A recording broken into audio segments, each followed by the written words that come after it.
Vivo S1 Pro menerokai gaya anda. 4 kamera, 48 megapiksel, ultra jelas main kamera. Vivo.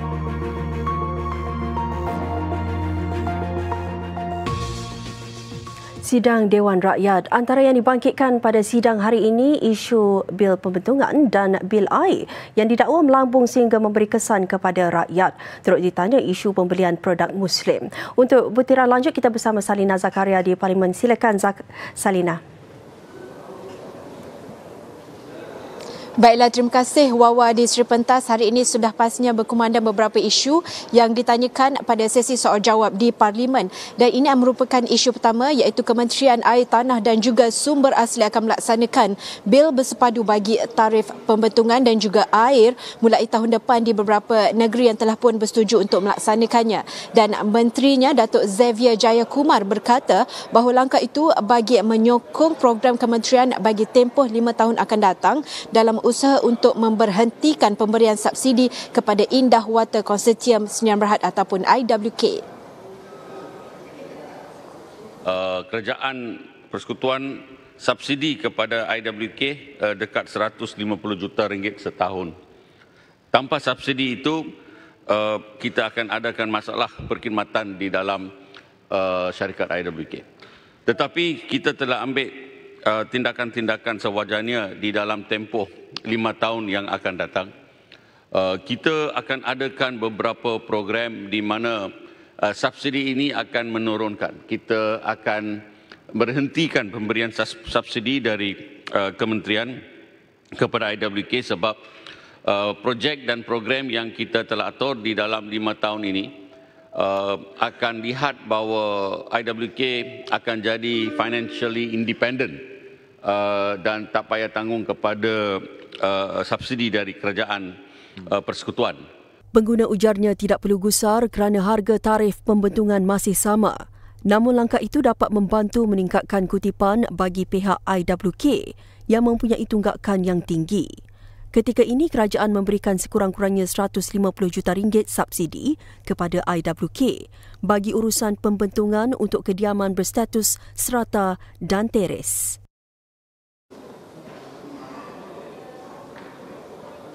Dalam pada itu turut berkumandang pada sesi seterusnya di Dewan Rakyat ialah isu berkaitan kempen Buy Muslim First ataupun BMF yang disalanggapkan sebagai satu gerakan untuk memboikot produk kaum lain. Dan perkara itu dijelaskan oleh Timbalan Menteri di Jabatan Perdana Menteri Fuzia Salih yang berkata bahawa kempen itu buat ketika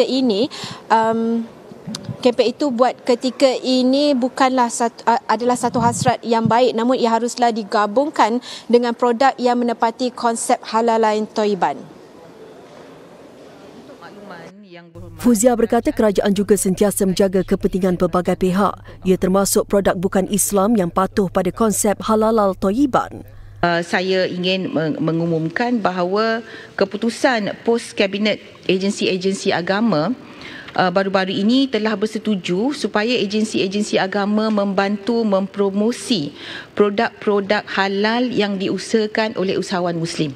Ya, maksudnya mesti digabungkan dengan produk halal, ya, konsep halalan thayyiban, dan agensi agama bersetuju untuk mempromosi melalui media sosial dan sebagainya produk-produk, saya ulang ya, produk-produk halal yang menepati halalan thayyiban ini yang diusahakan oleh usahawan Muslim. Beliau menjawab soalan Ahli Parlimen Pendang, Awang Hashim, berhubung perancangan kerajaan dalam meningkatkan peranan JAKIM dan isu produk BMF. Setakat ini, pensijilan halal JAKIM mendapat pengiktirafan 45 negara. Sehingga 3 Disember lalu, 78 pensijilan halal dari 45 negara telah dikeluarkan mengikut piawaian dan ciri-ciri halal JAKIM. Baiklah, 54 jenis barangan kargo termasuk bahan makanan tertentu yang telah dikecualikan syarat lesen ataupun permit import AP telah pun berjaya meningkatkan pengendalian kargo di pelabuhan.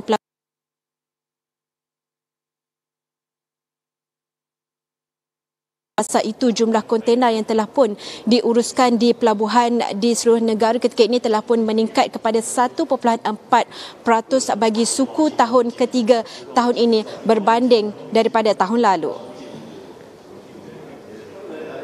apabila kita mengumumkan dasar tersebut memberikan pengecualian kepada 54 jenis barangan kargo untuk transshipment ini, ia memang memberikan satu pertanda yang positif kepada sektor maritim negara dan kita dapat menaikkan imej negara sebagai sebuah hub transshipment yang pro business, dan ia juga dapat menarik lebih banyak syarikat-syarikat perkapalan untuk berlabuh di pelabuhan-pelabuhan di Malaysia. Tambah beliau, bagi suku ketiga tahun ini jumlah keseluruhan muatan kendalian kontena adalah 6.58 juta TEU berbanding 6.32 juta TEU. Ia membantu meningkatkan daya saing pelabuhan negara serta menjadikan pelabuhan negara lebih kompetitif di peringkat global. Beliau berkata demikian bagi menjawab soalan dibangkitkan Ahli Parlimen Kota Kinabalu, Chan Fung Hin.